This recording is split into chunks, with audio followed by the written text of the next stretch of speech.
Debate కొనసాగుతుంది. మనతో పాటు చిందేపల్లి మధుసూదన్ రెడ్డి గారు, వైఎస్ఆర్సీపీ సీనియర్ నాయకులు, అధికార ప్రతినిధి మనకు లైవ్లో అందుబాటులో ఉంటారు.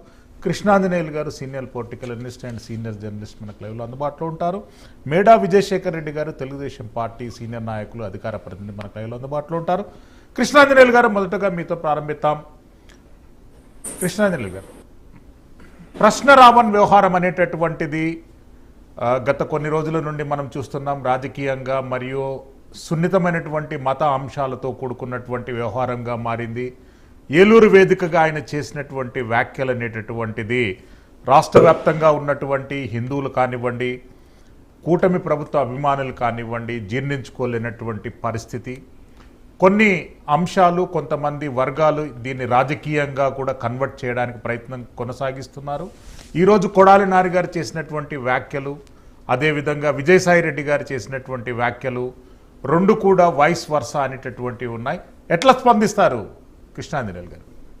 శ్రీశైలం గారు నమస్తే.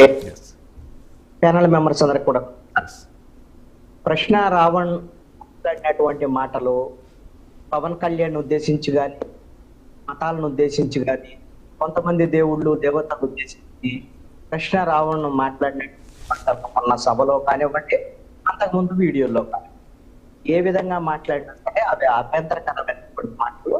వాటి మీద ఖచ్చితంగా కేసు నమోదు చేయాల్సిందే. ఇది భావ ప్రకటన స్వేచ్ఛ రాదు, ఇది భావ ప్రకటన స్వేచ్ఛకు సంబంధించినటువంటి అంశం. అయితే ఈ విధంగా దుర్భాషలాడటము, అసభ్య పదజాలంతో మాట్లాడటము, ఇది ఉగ్రవాద చర్యలకు ఉగ్రవాద నిరోధక చట్టం అనేటువంటిది పూర్తిగా వైఫల్యము, చట్ట వ్యతిరేకంగా వ్యవహారంగా భావించాల్సి ఉంటుంది. ఒక రకంగా చెప్పాలి అంటే ఆయన మాట్లాడినటువంటి భాషనే కాకుండా ఆయన ప్రభుత్వం మీద మాట్లాడకూడదు, పవన్ కళ్యాణ్ గురించి మాట్లాడకూడదు అనేటువంటి విధంగా బెదిరించాలి ప్రభుత్వం ఈ విధంగా నమోదు చేసింది అని అనుకోవాల్సి ఉంటుంది. ఇది కేవలం కృష్ణరావుకే పరిమితం కాదు.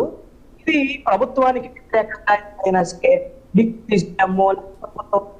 వాళ్ళకి వ్యతిరేకంగా ఎవరైనా మాట్లాడితే, చేస్తే ఈ విధంగానే ఉగ్రవాద నిరోధక చట్టాల కింద కేసులు పెడతాము, కొన్నాడు పాటు జైల్లో ఉంచుతాము అనేటువంటి బెదిరించే ధోరణిలో ప్రభుత్వం ముందుకెళ్తున్నట్టుగా కనపడుతుంది.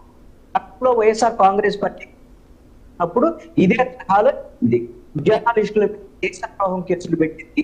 అదేవిధంగా ప్రముఖ ఛానల్స్ జర్నలిస్టుల మీద నిర్భయ కేసులు ఎందుకు పెట్టారయ్యా? నిర్భయ కేసులు అంటే మహిళా పోలీసులు వాళ్ళు వీడియో కేసులు పెట్టారు, అక్రమమైనట్టు పెట్టారు. ఆ రోజున ఎక్కడైతే అమరావతి రైతులు ఉద్యమం చేస్తుంటే ఆ ఉద్యమాలన్నీ తమ ఛానల్స్ దాని మీద కృష్ణాంజనేయులు గారు మీ వాయిస్ క్లియర్ గా లేదు. పాజిబుల్ అయితే మీ హెడ్సెట్ తీసేసి డైరెక్ట్ జూమ్ తో మాట్లాడడానికి ప్రయత్నం చేయండి. మీ టెక్నికల్ ఎర్రర్ వస్తుంది, మీ వాయిస్ క్లియర్ గా రావడం లేదు. మధుసూదన్ రెడ్డి గారు, వైఎస్ఆర్సీపీ